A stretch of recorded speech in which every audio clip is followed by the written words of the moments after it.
partager avec vous un sujet particulier, peut-être même que ce soit une réponse à une des questions que nous pourrions nous poser avec tout ce que nous pouvons parfois entendre. Juger ou ne pas juger. Je pense que nous avons tous entendu un jour quelqu'un nous dire qu'il ne fallait pas juger. Alors on va ouvrir la parole de Dieu, parce que je crois que la meilleure des choses à faire, c'est d'ouvrir la parole de Dieu. C'est dans la parole de Dieu qu'il y a la réponse. Alors on va ensemble faire plusieurs lectures, des courtes lectures, mais le Seigneur nous conduise ce matin. Alors, d'abord Luc chapitre 6, verset 37.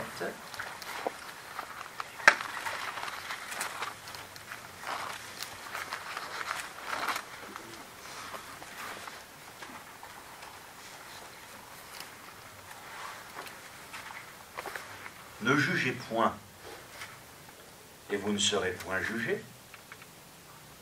Ne condamnez point, et vous ne serez point condamnés. Absolvez, et vous serez absolus. Amen. Matthieu, chapitre 7.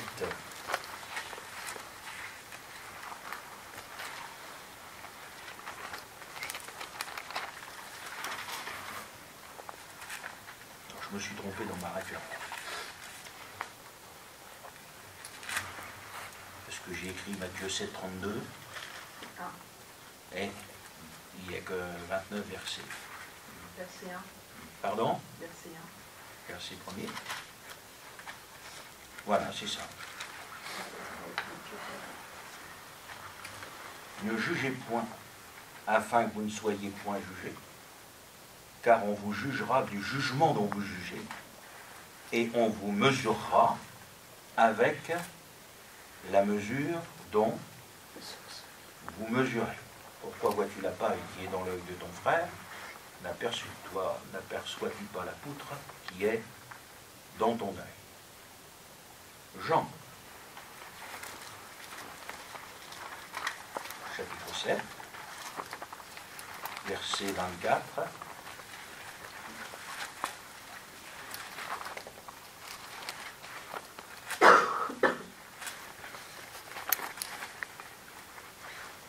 Ne jugez pas selon l'apparence, mais jugez selon la justice.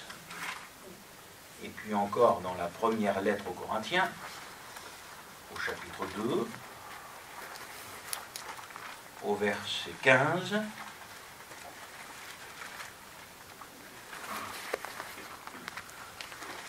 l'homme spirituel, au contraire, juge de tout, et il n'est lui-même jugé par personne. Amen. Vous comme moi, nous le savons, il n'y a pas de contradiction dans la parole de Dieu. La parole de Dieu est une, indivisible, et il pourrait nous sembler bizarre de lire d'un côté ne jugez pas, et puis de l'autre côté, l'homme spirituel juge de tout. En fait, je crois, frères et sœurs, et nous le comprenons dès le premier texte que nous avons lu dans le chapitre 6 de Luc, il n'est pas seulement dit ne jugez pas, mais il est dit ne condamnez pas. Et je pense que c'est vraiment l'esprit de la parole de Dieu. Beaucoup d'hommes aujourd'hui, dès que vous allez manifester un désaccord sur quelque chose, vont vous dire « Oh frère, il ne faut pas juger ». Et qu'à partir de ce moment-là, on vous a dit « il ne faut pas juger », bah, vous n'avez pas rien à dire, quoi. Tout se peut se faire parce qu'il ne faut pas juger. Excusez-moi, ça c'est pas l'esprit de la parole de Dieu. Effectivement, il y a des choses que nous devons condamner. Nous devons condamner le péché. Et dans l'Église du Seigneur, on ne peut pas tolérer une situation de péché. Ça, donc le péché doit être dénoncé. Parce que le péché sépare de Dieu. Donc on ne peut pas, c'est pas possible dans la véritable Église du Seigneur, de laisser une situation de péché sans rien dire. Mais après, frères et sœurs, je veux dire, après avoir condamné le péché, la situation du pécheur, c'est entre lui et Dieu. Vous savez, nous, moi je dis souvent, quand je fais des inhumations, c'est très facile d'envoyer des gens en enfer ou de les envoyer au ciel. Après, vous ne savez pas comment les gens, ils ont été. Quand les gens sont morts, ils sont toujours les plus beaux, les plus gentils, ils ont toutes les qualités du monde. Parfois, ceux qui ont vécu avec eux, qui les ont connus de près, auraient tendance à mettre un petit bémol en vous disant il n'a pas toujours été comme ça, frère, ou elle n'a pas toujours été comme cela. Moi, je crois, frères et sœurs, que les textes de la parole de Dieu ne se contredisent pas du tout. Et il faut vraiment que le Seigneur, par le Saint-Esprit,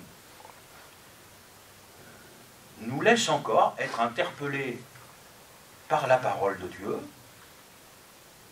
Et je crois que ce qui est essentiel, c'est, et ce sera toujours, de revenir à ce qui est écrit. Alors d'abord, il va y avoir la mesure du jugement. La paille et la poudre. Donc, dans le fait de juger selon Dieu, le Seigneur nous montre qu'il faut nous juger nous-mêmes avant de juger l'autre. Ça ne veut pas dire qu'il ne faut pas juger l'autre. Ça veut dire qu'il faut d'abord se juger soi-même pour ne pas que nous reprochions des choses à quelqu'un d'autre alors que nous aurions beaucoup de choses à nous reprocher nous-mêmes. Donc le premier des principes, la première personne que nous devons juger, c'est nous. C'est moi. Et vous retrouvez ça encore dans l'Épître aux Romains au chapitre 2, au verset 1er, ça fait partie des enseignements que l'apôtre Paul lui-même, par le Saint-Esprit, va laisser. Ô homme, qui que tu sois, toi qui juges, tu es inexcusable, car en jugeant les autres, tu te condamnes toi-même, puisque toi qui juges, tu fais les mêmes choses. Donc on ne peut pas juger quelqu'un qui va faire quelque chose si on le fait soi-même. Donc la première personne à examiner, la première personne à juger, frères et sœurs, c'est nous-mêmes. Ensuite, la parole, elle reste la parole. Souvent, les gens utilisent les textes de la parole de Dieu qui les arrangent. Par exemple, ils vont dire « Dieu ne change pas. Il est le même hier, aujourd'hui et éternellement. » Mais quand ils vont dire cela, ils vont axer ça sur les œuvres de Dieu. En disant « Dieu est capable de faire aujourd'hui ce qu'il faisait hier. » Je suis tout à fait d'accord avec ça, mais ça ne veut pas seulement dire ça, ce texte. Ça veut dire que les exigences de Dieu d'hier sont encore les mêmes aujourd'hui parce que Dieu ne change pas. Ça veut dire que la parole de Dieu d'hier, la manière de la vivre d'hier est la même aujourd'hui. Parce que Dieu ne change pas, il ne se contredit pas. Il n'y a pas un évangile pour hier, un évangile pour aujourd'hui. La parole est et elle reste la parole. Et ce que Dieu a décrété comme étant le mal, comme étant le péché, c'est encore le mal aujourd'hui. C'est encore le péché aujourd'hui. Même si notre monde évolue, j'ai quand même envie de vous dire, je ne trouve pas qu'il évolue dans un bon sens, n'est-ce pas? Donc, le monde qui évolue ne doit pas influencer l'Église. Ce qui doit influencer l'Église, ce qui doit influencer le chrétien, c'est ce qui est écrit. Parce que ce qui est écrit ne change pas. Et quand Dieu a dit hier que quelque chose était mal, ben ça veut dire que c'est encore mal aujourd'hui. Et quand hier Dieu a dit que quelque chose ne devait pas se faire, c'est encore quelque chose qui ne doit pas se faire aujourd'hui, parce que Dieu ne change pas. Et Dieu ne renie pas ce qu'il a dit dans sa parole. Donc, il y a de ces choses bibliques établies par Dieu pour nos vies personnelles, pour la vie de l'Église, des choses que Dieu condamne, des choses que Dieu ne veut pas voir, Et ces choses-là, frères et sœurs, quelle que soit l'époque dans laquelle l'Église vit, elles doivent rester une réalité. Parce que Dieu ne change pas. Alors, il y a bien des choses, effectivement, sur lesquelles nous sommes appelés à apporter un jugement. Quand on dit que quelque chose est mal, ben, j'ai envie de vous dire, on porte un jugement. Ben, Dieu nous invite à discerner le bien et le mal. Donc forcément, frères et sœurs, à un moment, je veux dire, il va falloir apporter un jugement. Après, tout dépend dans quel état d'esprit nous le faisons. Et ça aussi, c'est essentiel, parce que le Seigneur nous invite à juger, mais il nous invite à le faire selon la justice. Et pas selon la justice des hommes, selon la justice de Dieu. Et le but de Dieu dans sa justice, c'est pas de condamner, mais c'est de relever. Le but de Dieu, c'est que le pécheur se repente et qu'il vive. Donc quand nous jugeons le mal ou quand nous jugeons le péché, nous devons aussi le faire, non pas avec un esprit de condamnation, mais nous devons le faire, frères et sœurs, avec le même esprit que le Seigneur, en espérant, eh bien, que le pécheur se repente et qu'il vive. Et comme le dit la parole de Dieu, s'il se repente, tu as gagné ton frère.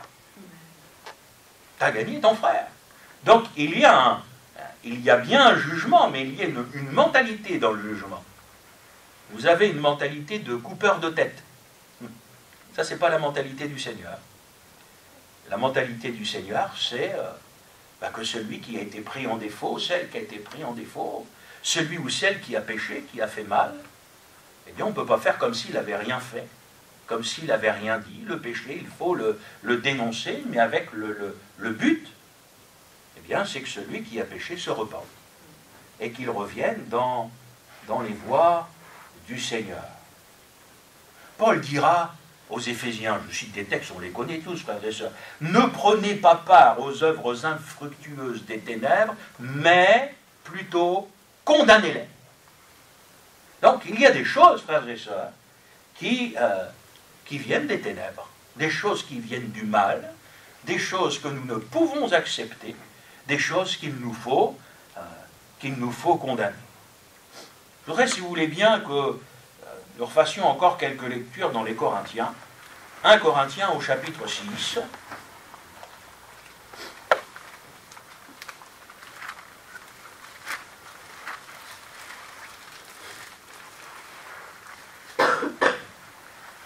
L'un d'entre vous, lorsqu'il a un différend avec un autre, ose-t-il plaider devant les injustes et non devant les saints? Ne savez-vous pas que les saints jugeront le monde? Et si c'est par vous que le monde est jugé, êtes-vous indigne de rendre les moindres jugements? Ne savez-vous pas que nous jugerons les anges? Et nous ne jugerons pas, à plus forte raison, les choses de cette vie. Si donc vous avez des différends pour les choses de cette vie, ce sont des gens dont l'Église ne fait aucun cas que vous prendriez pour juge. Je le dis à votre honte. Ainsi, il n'y a parmi vous pas un seul homme sage qui puisse prononcer un jugement entre ses frères. Mais un frère plaide contre un frère, et cela devant des infidèles. C'est déjà certes un défaut chez vous que d'avoir des procès les uns avec les autres. Pourquoi ne souffrez-vous pas plutôt quelque injustice? Pourquoi ne pas vous laisser plutôt dépouiller? Mais c'est vous qui commettez l'injustice et qui dépouillez, et c'est envers des frères que vous agissez de la sorte. Amen. Ça devait être quelque chose, l'église de Corinthe. Je ne sais pas si vous avez déjà lu les 2 lettres, mais c'est quand même... Vous vous rendez compte que dans cette église, vous aviez, je dirais, au moins 2 chrétiens qui s'étaient mis en procès l'un avec l'autre devant les tribunaux des hommes. Faut le faire quand même, hein, je sais pas ce que... Et derrière cela, vous avez des jugements que Dieu approuve, puis vous en avez d'autres que Dieu n'approuve pas. Quand deux frères, un frère et une sœur ont un différend, déjà, j'ai envie de vous dire que ça ne devrait pas arriver. Mais bon, la nature humaine étant, si ça arrive, le Seigneur a clairement dit qu'est-ce qu'il fallait faire. Si ton frère a péché, tu vas le trouver.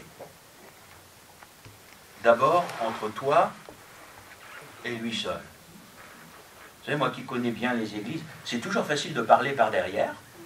C'est beaucoup plus difficile d'aller voir la personne concernée et puis de lui dire tout droit dans les yeux, de dire écoute, il y a quelque chose qui ne va pas, quelque chose avec lequel je ne suis pas d'accord, mais de le dire dans un esprit fraternel, dans le but de relever un frère. Mais moi je crois que c'est comme ça qu'on devrait faire les choses. Et pas, frères et sœurs, entrer dans toutes sortes de polémiques. Vous savez, ça me fait penser à cette soupe avec les coloquins de sauvages, ça. Des choses qu'on amène là, qui ne devraient pas... Ça me fait penser toujours, vous savez, à ces paroles de Paul, qui dit, mais il y a des choses dans les églises, on ne devrait même pas les nommer. Ça veut dire, dans une église du Seigneur avec des chrétiens authentiques, ça ne devrait même pas exister. Bon, malheureusement, vous et moi, un petit peu de bouteille quand même, on sait que bon, la chair est là, n'est-ce pas? Et on sait que ça existe. Si vous repartez dans l'Ancien Testament, vous allez trouver par exemple Élie, le sacrificateur, qui refusait de condamner le comportement de ses fils, Ophni et Phiné. Oh, c'est pas qu'il faisait rien, il faisait quelques doux reproches, leur disant c'est pas bien ce que vous faites mes fils.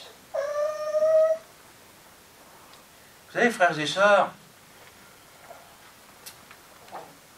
moi j'ai remarqué que quand ça commence à toucher nos enfants, on n'a pas toujours le même jugement.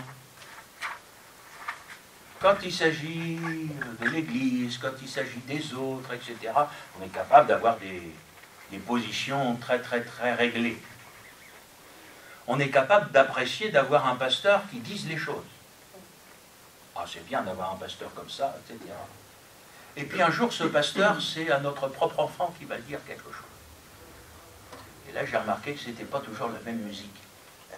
C'était dire quelque chose aux enfants des autres, oui, mais dire quelque chose à ses propres enfants, on est là. Mais vous savez, frères et sœurs, qu'on ne doit pas faire de différence. Et que les premiers qu'on a à juger avant de juger les autres, c'est nous et c'est ceux de notre propre maison. Moi, j'ai vu souvent dans les foyers chrétiens des faiblesses avec les enfants. Je l'ai vu dans des foyers pastoraux. Moi, j'ai vu des pasteurs qui, pendant un temps, ont été très exigeants, vous savez, etc. Puis un jour, leurs enfants ont grandi, et quand les enfants ont grandi, j'ai l'impression qu'ils ont grandi avec les enfants, moi. Et tout à coup, c'était plus la même chose. Pourquoi? C'est plus la parole de Dieu. Ce qui était mal hier n'est plus mal aujourd'hui. Ce qui était mal pour les autres n'est pas mauvais pour les nôtres. Frères et sœurs, il faut juger selon la justice. On ne peut pas avoir deux poids, deux mesures. On ne peut pas être plus souple avec certains et accepter certaines choses avec certains parce que ce sont les nôtres et être plus dur avec les autres. Parce que dans le jugement, le Seigneur, lui, nous jugera de la même mesure avec laquelle nous, on devra juger. Il ne faut pas l'oublier, parce que c'est profondément biblique, frères et sœurs. Et quand le Seigneur nous dit qu'il faut juger, il faut être juste. Il faut juger selon la justice. Il ne faut pas faire de différence. Il ne faut pas chercher des excuses, parce que ce sont nos enfants, etc., etc. Vous savez, frères et sœurs, Aujourd'hui, parfois, il y a beaucoup de souplesse. Et je suis gentil quand quand je dis ça dans certaines situations, avec des enfants qui ne suivent pas les voies de Dieu. Frères et sœurs, aujourd'hui comme hier, on ne peut pas tolérer le péché. Bon, vous me dites amen ou pas, hein, c'est pas grave, ça ne m'empêchera pas de prêcher. Mais moi je vous dis, on ne peut pas tolérer le péché. Ce que Dieu a déclaré comme étant mauvais, nous devons, nous aujourd'hui, eh bien, le dénoncer, le condamner. Si ce matin je vous parlais sous la grâce, d'accord? Ça ne va pas me dire qu'on est sous la loi. Si sous la grâce, ce matin, je vous parlais d'Ananias et de Saphira, et que je vous posais la question, est-ce qu'il y a eu un jugement? Frères et sœurs, s'il fallait aujourd'hui que dans les églises, le Seigneur fasse la même chose avec tous ceux qui mentent, est-ce qu'il pourrait le faire? J'ai envie de vous dire, s'il l'a fait pour Ananias et Saphira, qu'est-ce qui l'empêcherait de le faire aujourd'hui? Et s'il fallait qu'il le fasse pour ceux qui mentent?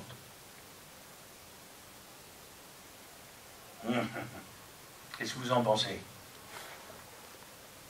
Parce que pour Dieu, mentir, c'est grave. Mentir, c'est un péché. Le père du mensonge, c'est le diable. Donc on pourrait aujourd'hui, avec de la sentimentalité, dire, oh mes frères, c'est pas grand-chose, c'est du détail. Comme une grand-mère, un jour, a pu le dire au pasteur, c'est une petite menterie. N'est-ce pas? Les frères et sœurs, on ne peut pas. Moi, je me souviens, alors c'est JEZ, hein, mais du temps où je travaillais, je me suis retrouvé un jour au travail dans le bureau de mon patron, et voilà que le téléphone sonne. Et mon patron était occupé à discuter avec quelqu'un, alors je décroche, etc. Puis la personne voulait avoir le patron, alors j'interpelle mon patron, puis je lui dis, patron, c'est pour vous.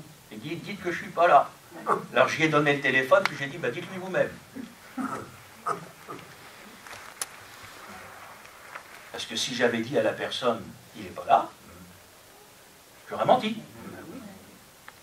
Alors vous auriez aujourd'hui des gens qui vont vous dire, mes frères, tout le monde le fait. C'est pas grave, il ne faut pas s'arrêter à ça, frère. C'est un détail. Oui, mais enfin, pour le mensonge, Jésus est mort sur la croix. Donc un détail a fait que Jésus a dû donner sa vie. Donc il y a des choses qui sont des détails pour les hommes et qui ne sont pas des détails pour Dieu. Vous savez, frères et sœurs, le mensonge peut revêtir toutes sortes de formes. Moi, je l'ai vu, par exemple, sur un constat d'assurance. Ben, je vais mettre l'accident à mon nom, parce que si je le mets au nom de mon fils qui a eu l'accident, il va avoir du malus et tout ça, donc... et c'est pas moi qui ai eu l'accident. Donc moi, je pense arranger mon portefeuille, mon porte-monnaie, mais si je mets mon nom à la place de mon fils qui a eu l'accident pour ne pas payer du malus, etc., je fais un faux. Je mens. Et le Seigneur ne pourra jamais, jamais, jamais entrer dans des combines comme celle-là. Voyez-vous, frères et sœurs. Donc, ce qui fait que il y a des choses que le monde aujourd'hui pratique, mais tout le temps, fait tout le temps. Ceux qui sont dans le monde du travail aujourd'hui vont être pris comme cela dans un cercle qui n'est pas un cercle vertueux, si vous voulez, parce que tout le monde le fait, et puis vous allez arriver comme un caillou dans la chaussure, en disant, bah, les autres le font, mais moi, je ne le fais pas. Moi, je ne le fais pas. Et c'est là qu'on va avoir notre témoignage. Peut-être que les gens diront toutes sortes de choses de nous. J'ai envie de vraiment nous ramener ce matin à quelque chose de spirituel. Mais qu'est-ce qui est le plus important? Ce que les inconvertis vont dire de nous, ou ce que le Seigneur pense de nous?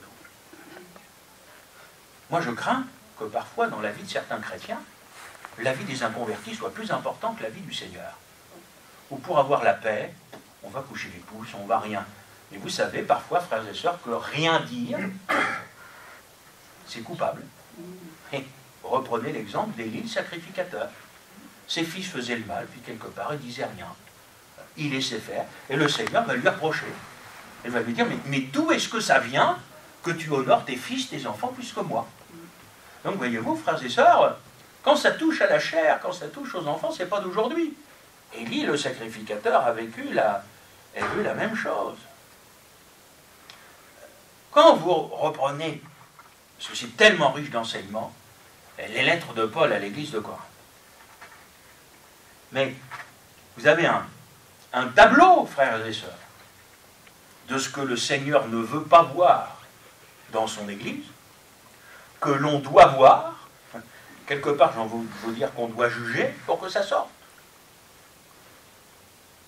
Et on voit qu'au sein de l'église de Corinthe, toutes sortes de choses étaient tolérées. Alors peut-être que justement, dans cette église, il y avait quelqu'un qui disait « Frère, il ne faut pas juger ». Mais dans cette église, il y avait des divisions. Il y avait des situations d'orgueil. Il y avait des coucheries bizarres. Dans l'église, hein. C'est écrit, hein. Moi je n'ai pas de complexe, hein. C'est écrit, vous aviez des situations, frères et sœurs, dans une église, on se demande si c'est possible. Vous avez des gens qui étaient fâchés, qui se faisaient des procès.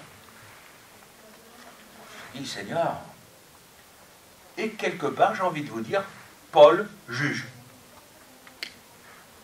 Il va dire, vous faites des procès? Non. Ça ne doit pas exister dans l'église du Seigneur. Il y a des divisions?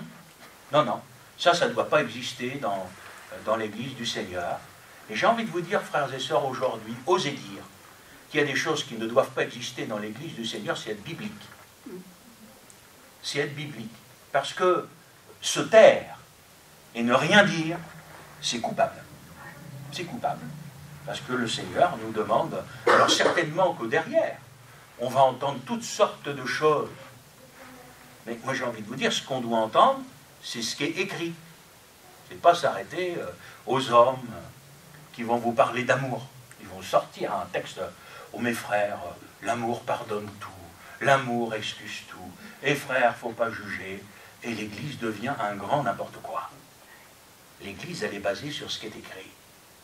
L'Église, elle est basée sur des principes qui sont bibliques, frères et sœurs, avec des choses que le Seigneur ne veut pas voir dans son Église, avec des choses qui doivent être à l'extérieur, et pour que ces choses sortent, ben, j'ai envie de vous dire, il faut bien les juger. Après, ceux qui les font, j'ai envie de vous dire, ça les regarde. Après, c'est entre eux et Dieu. La Bible dit quelque chose qu'eux ne veulent pas faire. J'ai envie de vous dire, frères et sœurs, ce qu'il adviendra d'eux, ça ne nous regarde pas. C'est pour ça qu'il va y avoir ce jugement derrière lequel la condamnation, elle ne nous appartient pas.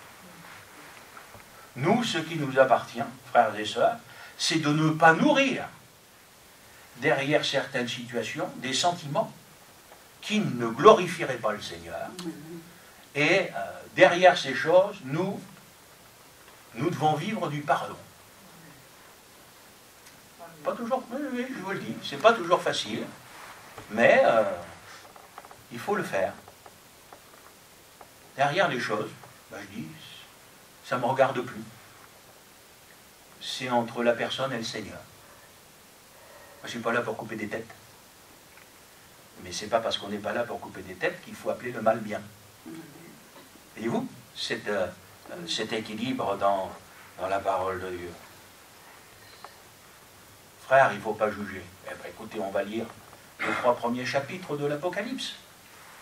Et puis après, on va dire, il ne faut pas juger. Que fait le Seigneur quand il dit « ce que j'ai contre toi » Ben, il juge. Une fois de plus, vous avez l'apôtre Paul par le Saint-Esprit qui va le faire à l'église de Corinthe, vous avez le Seigneur qui va le faire dans les 7 églises d'Asie. Il va dire, mais voilà, ça va pas. ça va pas aujourd'hui. Tu passes pour être vivant. Ça, c'est un tableau de l'église d'aujourd'hui, ça. Tu passes pour être vivant, mais tu es mort. Tu as plus ton premier amour. Tu laisses la femme Jézabel prêcher. N'est-ce pas? Et ça, le Seigneur le reproche, hein, clairement. Il va dire, voilà, je regarde l'église, et dans l'église, il y a ça qui ne va pas. Donc, j'ai envie de vous dire, quelque part, le Seigneur juge. Mais quand vous regardez ce qui se passe après, est-ce qu'il appelle à la repentance? À chaque fois, le Seigneur va montrer, va dénoncer ce qui ne va pas, mais vous avez toujours une parole de repentance, afin que la situation, elle puisse changer. Alors il va dire, si tu ne te repens pas, j'ôterai le chandelier. Mais si tu te repens, ah ben j'ai envie de vous dire, la partie est gagnée, frères et sœurs. Parce que ce que le Seigneur désire, c'est seulement cela. C'est seulement cela. Donc il n'y a pas de jugement avec un esprit de condamnation, mais toujours un jugement, la dénonciation du mal, de choses qui existent dans l'Église et qui ne doivent pas exister. Donc ne comptons pas sur le Seigneur, sur le Saint-Esprit pour fermer les yeux. Ce qui est dans l'Église et qui doit être dénoncé, le Seigneur le dénoncera toujours. Et si le Seigneur le fait, nous aussi nous devons le faire. Mais après, frères et sœurs, nous ne sommes pas là pour condamner. Ça appartient au Seigneur. Et vous savez, frères et sœurs, c'est quelque chose d'important de ne pas nourrir, de ne pas garder dans son cœur des mauvais sentiments.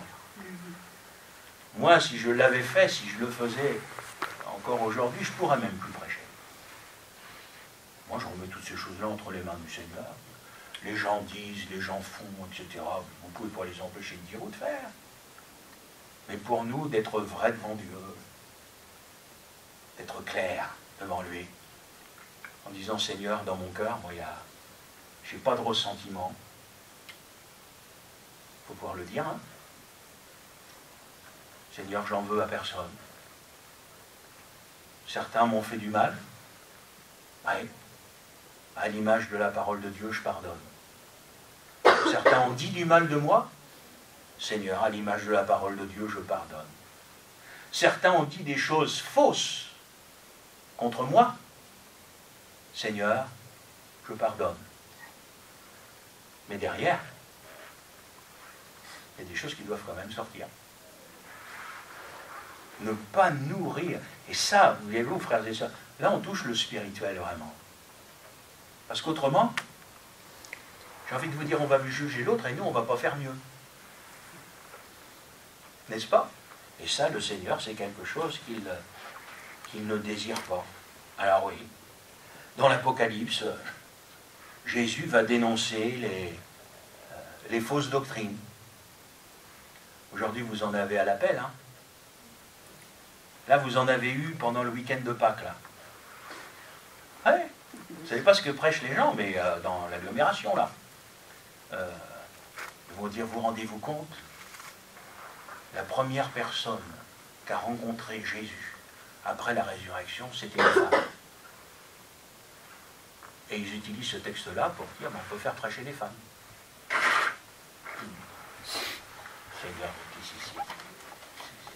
C'est pas possible. De toute façon, comment évoquer même cette question quand, noir sur blanc, le Seigneur a dit, je ne le permets pas. Moi, c'est écrit non, bah voilà, c'est non, amen, je veux dire. C'est le modèle de l'Église, on ne va pas tergiverser là-dessus. C'est clairement écrit non, c'est non. Et voyez-vous, frères et sœurs, donc, le Seigneur, les fausses doctrines, ceux qui prennent la Bible pour essayer de justifier des choses injustifiables, bien le Seigneur ne dit pas, ne dis rien, reste dans ton coin pour avoir la paix. Le Seigneur, les fausses doctrines, il les a dénoncées. L'enseignement de Jézabel, il l'a dénoncé, frères et sœurs, l'aveuglement et la tiédeur de la Odyssée. Quand le Seigneur dit, les tièdes, je les vomirai de ma bouche. Ben, excusez-moi, voilà, vous avez... et d'un autre côté, toujours, toujours, ce sera systématique, un appel du Seigneur à la repentance. Parce que le Seigneur désire que eh bien, l'homme puisse se repentir. Dans Matthieu 15, quand Jésus va dire qu'il faut se garder des faux prophètes, ça veut dire qu'il faut bien juger ce qu'ils disent. À quoi vous reconnaissez un faux prophète d'un vrai prophète? C'est qu'il y en a un qui va dire des choses vraies, et puis l'autre il va dire des choses qui sont fausses. Vous les entendez, ces choses qui sont fausses, et il y a bien un moment, il va falloir dire c'est faux. Parce que ce que j'entends ne correspond pas à ce qui est écrit. Et là, frères et sœurs, vous portez un jugement spirituel, mais c'est ce que le Seigneur nous demande de faire. De dire il y avait du bon dans la prédication, frère. Vous savez, je vais vous prendre un exemple que j'utilise souvent quand je prêche l'évangile aux enfants pour leur illustrer le péché. Je leur dis, voyez-vous, j'ai un flacon avec un poison mortel. Alors, je prends un verre d'eau, et puis dans ce verre d'eau, je verse tout le flacon de poison mortel et vous le buvez. Et je demande aux enfants, qu'est-ce qui va vous arriver? Ils disent, on va mourir, Gilles. Oui, bien sûr. Puis après, je leur dis, je prends une pipette et puis j'en prends qu'une seule goutte du poison mortel que je mets dans le verre d'eau. Je dis, si vous le buvez, qu'est-ce qui va vous arriver? Et dire, pareil, on va mourir. Donc voyez-vous, frères et sœurs, parfois vous allez avoir des petites choses en disant, ah mes frères, vous savez, s'il y en a qui savent, mais bien sûr. Un jour, quelqu'un m'a dit, vous savez quand même, frère, il a un bon message.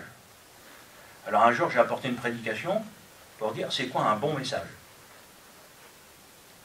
Je disais à ce frère, mais quand on prend un thème biblique, un bon message, c'est dire tout ce que la Bible dit sur ce thème-là. Parce que si sur ce thème-là, il y a un aspect parfois un peu dérangeant, qui pourrait remettre en question monsieur un tel ou madame un tel, et que je l'écarte, les gens vont entendre ce message en disant c'est un bon message, il est biblique. Moi je dis non. Parce qu'un bon message pour être biblique, il faut dire tout. Et c'est ce que Paul dira à la fin de sa vie. J'ai annoncé tout le conseil de Dieu sans rien cacher.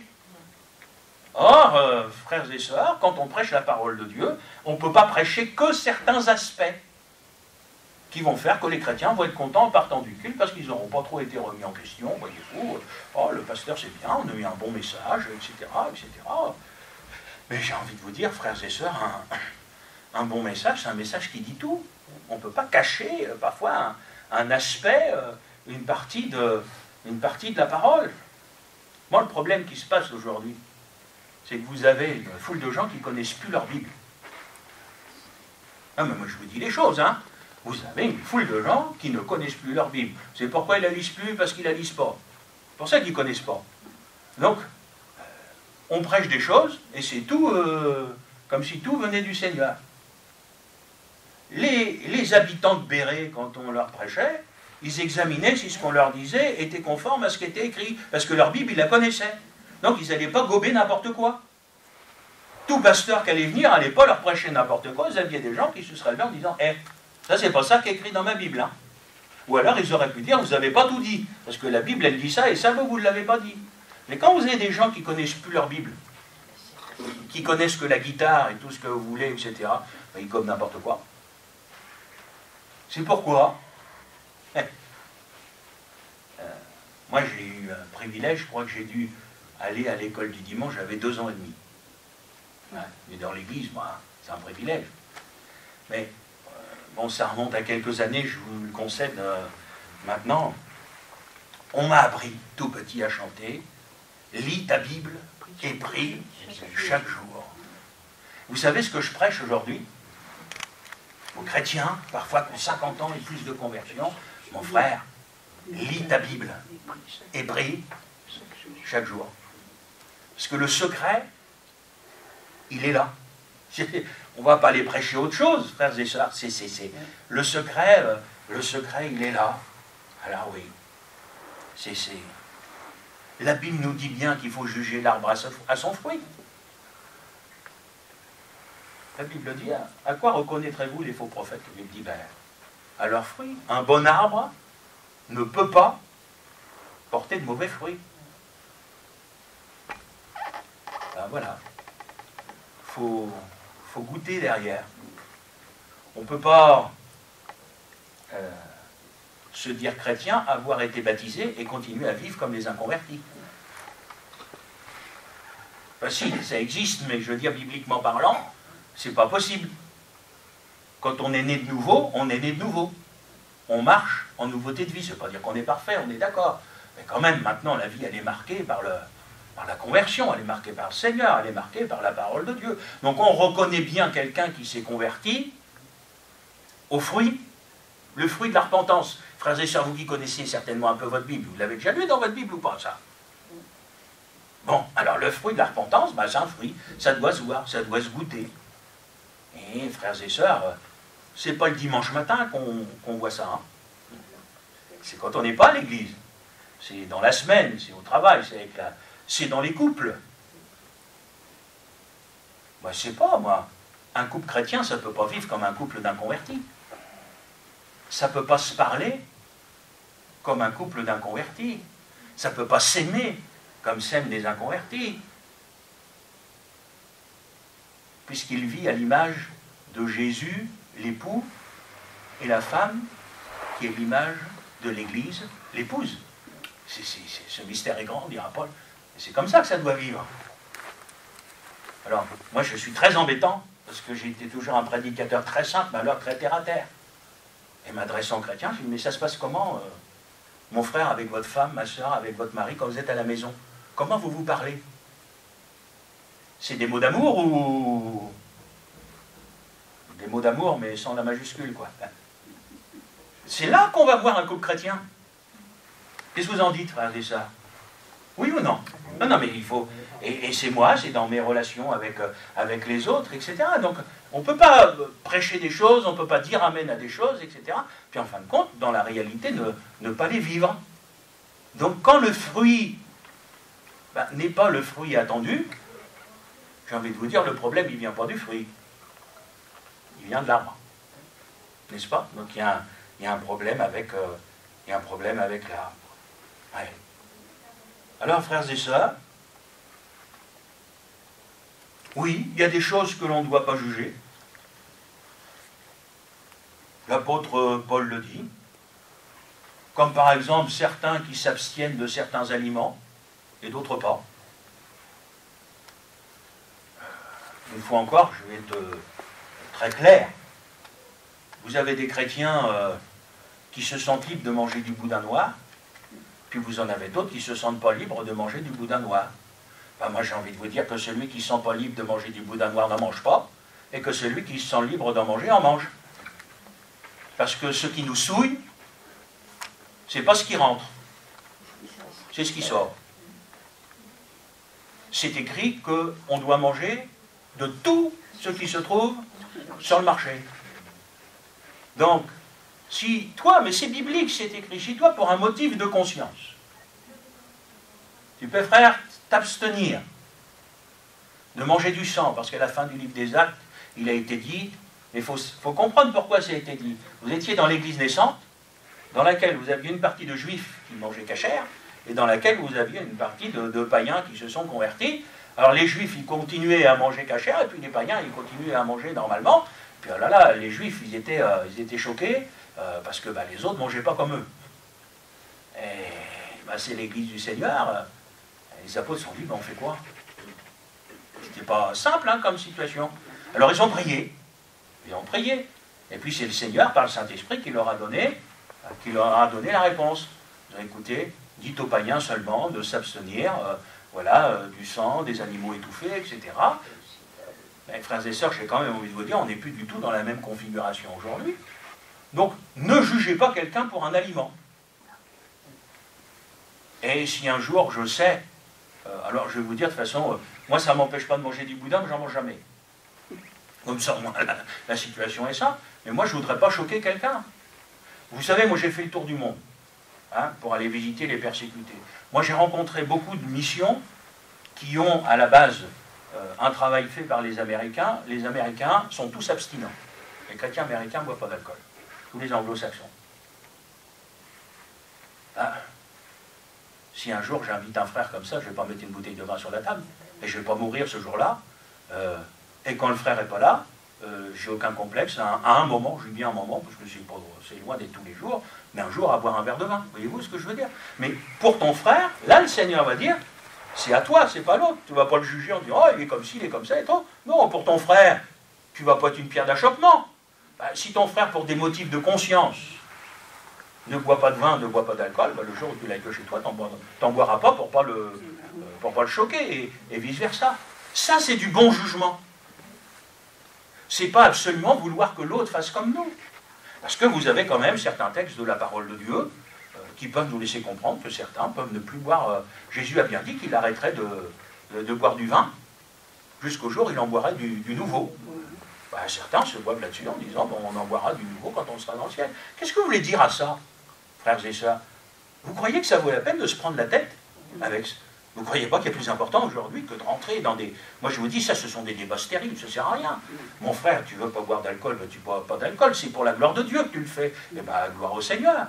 Et puis si moi j'ai la liberté de le faire, alors on s'entend, hein, avec le plus grand équilibre possible, hein, mais je veux dire, mais c'est aussi pour la gloire de Dieu, si vous voulez. Et là, on n'est plus en train de... Vous allez dans, comme moi je l'ai fait dans certaines églises qui ne sont pas de nos mouvements, de nos pratiques, etc. Le culte ne se passe pas du tout comme nous. Mais ça change quoi? Du moment que vous avez la parole de Dieu, essentiel, hein. Alors là je juge. Moi, les églises d'aujourd'hui, on écarte la parole de Dieu, on prêche 10 minutes, je vais vous dire, il n'y a pas de problème là. Moi, je dis, c'est plus des églises, ça c'est clair. C'est devenu tout ce que vous voulez, sauf des églises. Donc là, il n'y a pas de problème. La parole de Dieu doit être centrale. La parole de Dieu, c'est Christ, hein, si vous voulez, etc. Après, regardez, on a eu des débats des fois. On a eu des débats avec la prédication avant la Sainte Seine ou après la Sainte Seine.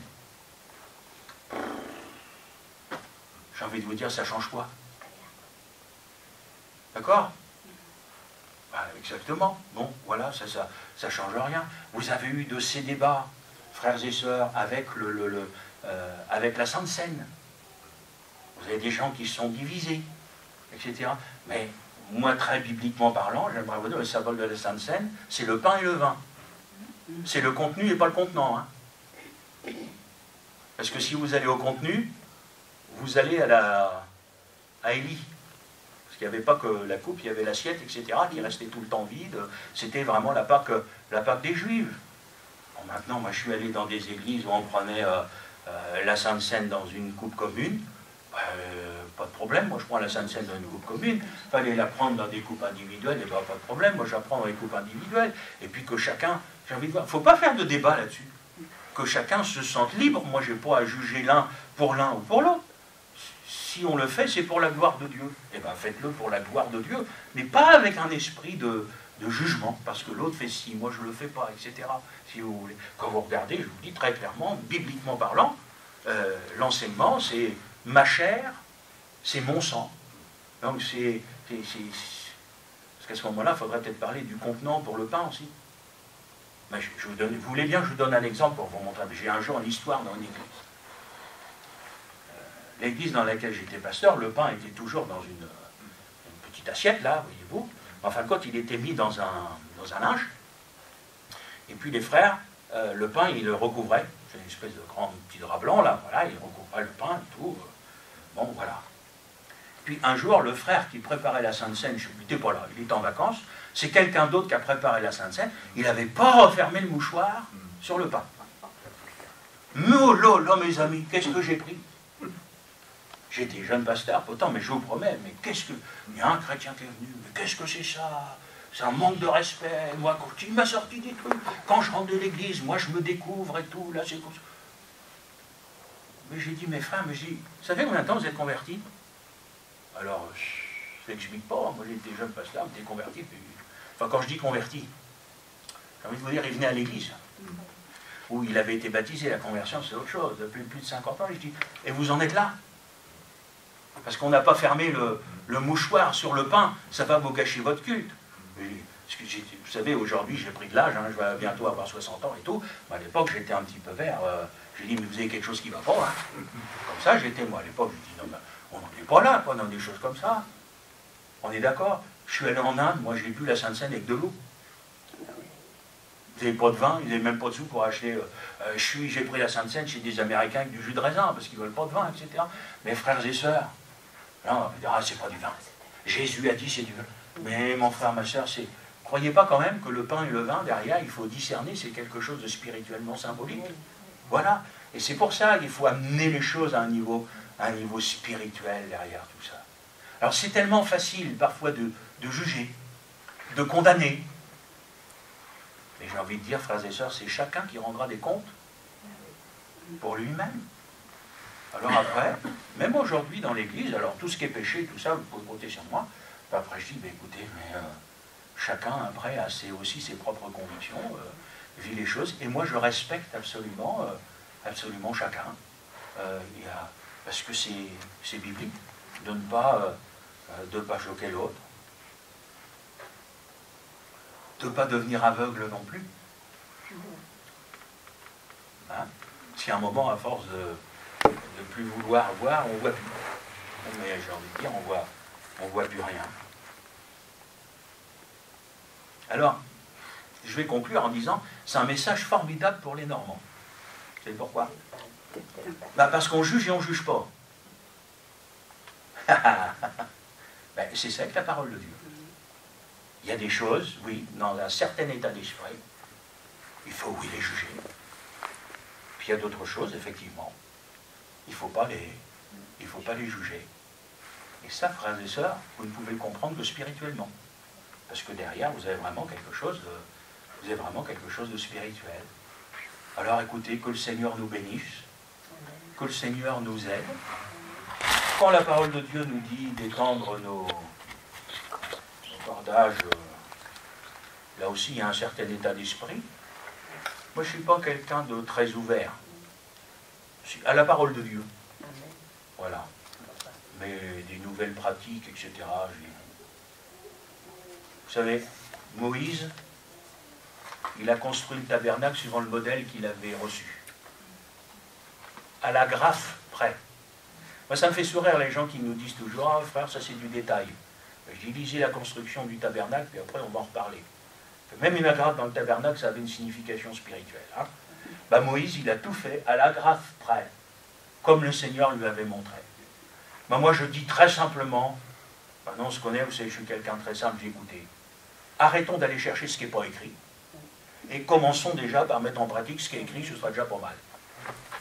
Mais ce qui n'est pas écrit, j'ai envie de vous dire, laissez-le dehors, que le Seigneur nous donne déjà la grâce de mettre en pratique ce qui est écrit, j'ai envie de vous dire, l'Église, elle ira bien.